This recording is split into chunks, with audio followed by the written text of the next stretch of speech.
Hi there mga best friends and welcome to another video. As you can see, wala pong pagkain sa harap ko kaya hindi po ako magmumukbang. Wala rin po akong mga co-actors dito to do a video skit. Itong video po na ito mga kaibigan ay kakaiba po sa mga lahat po na video na ginawa ko. And bago po yan, gusto ko muna magpasalamat sa lahat po mga kaibigan na tumatangkilik sa akin through thick and thin since day one. Since 2017, if I'm not mistaken, sa lahat po ng mga sumusubaybay sa akin, since then, maraming salamat po sa inyong lahat. Dahil ang pinakialaman nyo lang po ay yung mga contents na ginagawa ko. You guys never ask if I was happy, if I was mad, if I was... Wala kayong pinakialaman sa aking personal life. Kaya maraming salamat po sa inyo mga kaibigan. And sana kahit na anong mangyari, nandiyan pa rin kayo. Dahil ipagpapatuloy ko po ang aking nasimulan for almost 6 years now. At habang nabubuhay po ang Pambansang Kolokoy, kagaya ng sinabi ko noon, gagawa pa rin ako ng ikasasaya ninyo.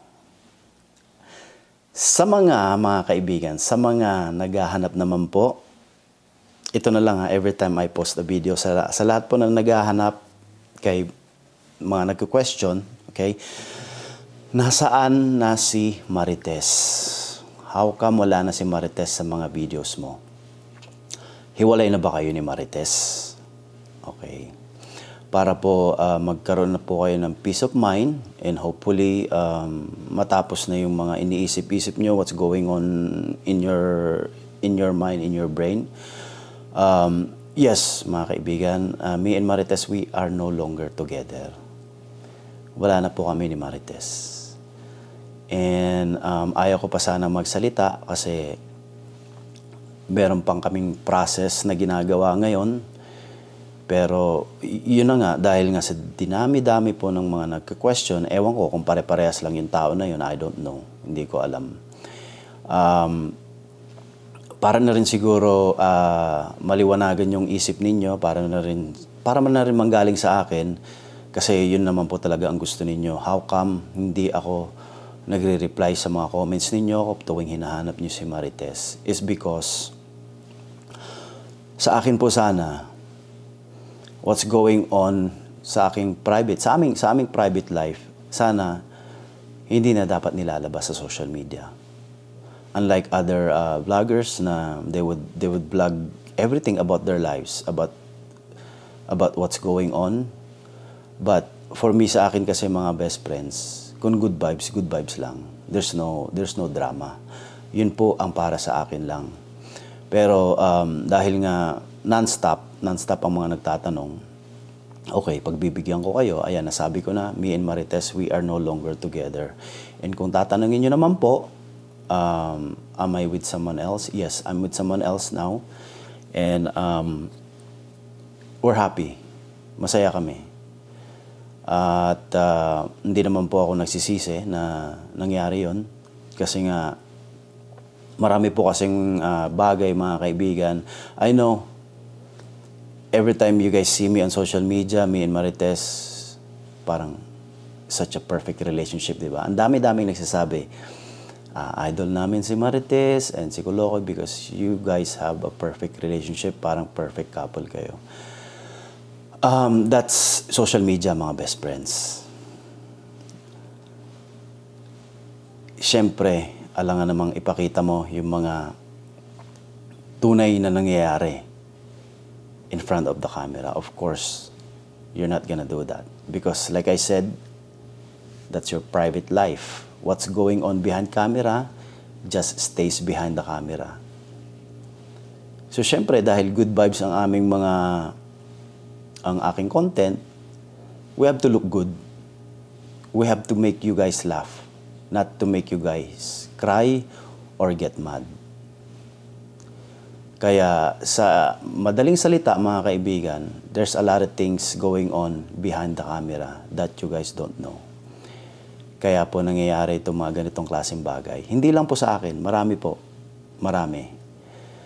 And sa mga nagsasabi rin po, bago dyan, may mga nababasa rin ako. So ngayon wala na kayo ni Marites. Kumusta na kaya yung mga bata? Mga anak ko po yung mga best friends. They are okay. They are very okay. Lahat po ng gusto nila, lahat po ng hilingin nila, kahit na hindi ko kaya, kinakaya ko. Dahil anak ko po yung mga best friends. Hindi po ako pabayang ama. Yun. Alam po ng Diyos yan.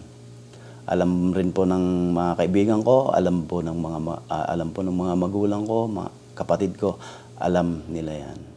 Na hindi ko pababayaan ang mga anak ko dahil anak ko pa rin sila. At hindi ko rin naman sisiraan si Marites dahil for 20 years we had